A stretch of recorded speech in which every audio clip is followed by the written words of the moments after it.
جب آپ نے نہ میری سنی نہ ابو ذر کی تو آپ نے فیصلہ کیسے لیا کہ ابو ذر صحیح ہے سچا؟ کب میں نے تمہاری نہیں سنی، نہ ابو ذر کی نہ تمہاری، میں نے پیغمبر کی بات سنی ہے۔ پیغمبر نے فرمایا تھا نہ اتنا آسمان نے کسی پہ سایہ کیا نہ زمین نے اٹھا، اتنا سچا جتنا کہ ابو ذر۔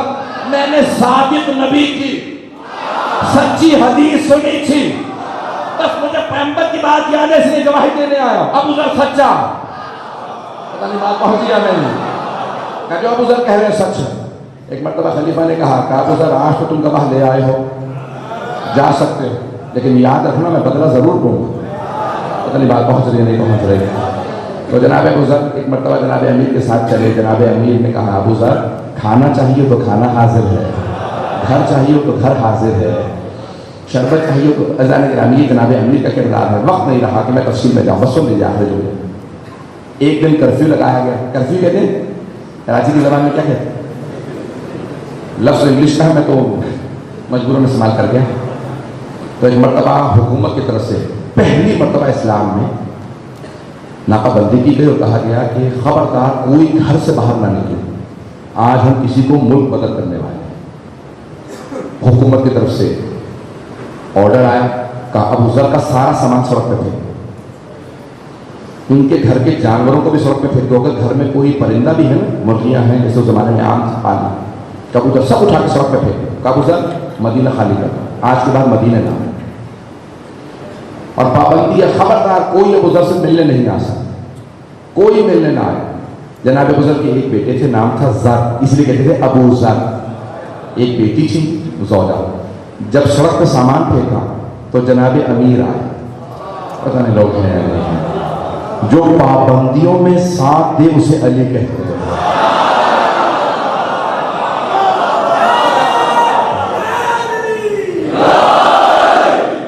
میں نے آپ کے ذہنوں کو تمام کر دیا، تھوڑے سے مسائل سن لیجیے۔ تو جناب امیر آئے، ساتھ میں کون ہے؟ امام حسن حسین علیہ السلام، اور کون ہے؟ حضرت عقیل اور حضرت عبداللہ ابن جعفر طیار، 5 حسن۔ نہج البلاغہ میں خطبہ موجود ہے، وقت نہیں۔ اس مقام پہ جیسے ہی جناب امیر کو آتا دیکھا، جناب بزرگ ایک مرتبہ ٹپ ٹپ آنسو بہنے لگے، بہت رو۔ کہا مولا اس وقت میں بھی آپ مجھ سے ملنے آئے ہیں، جہاں پابندیاں ہیں، ناکہ بندی ہے، کوئی ملنے نہ جائے۔ مولا نے جناب بزرگ کو فوراً سینے سے لگایا، گلے لگایا، کہا ابو ذر، وہاں جو نہیں لگا میں خطبہ اس کے 2 جملے سنی۔ کہا ابو ذر آپ نے جو قیام کیا، آپ نے اللہ کی خاطر حق کا ساتھ دیا، جو کچھ کیا خدا کی خاطر کیا، کیونکہ میں اللہ کا ولی ہوں۔ ابو ذر آپ کی ساری پریشانیاں ان قریب دور ہو جائیں، آپ ان قریب جنت میں جائیں گے، پیغمبر آپ کے انتظار میں ہے۔ دیکھیں جو علی کا ساتھ دے اس کے لیے کیسی کیسی بشارت ہے۔ کہ ابو ذر ان قریب آپ کی سب پریشانیاں دور ہو جائیں گی۔ میں جانتا ہوں ابو ذر آپ بہت پریشان ہیں۔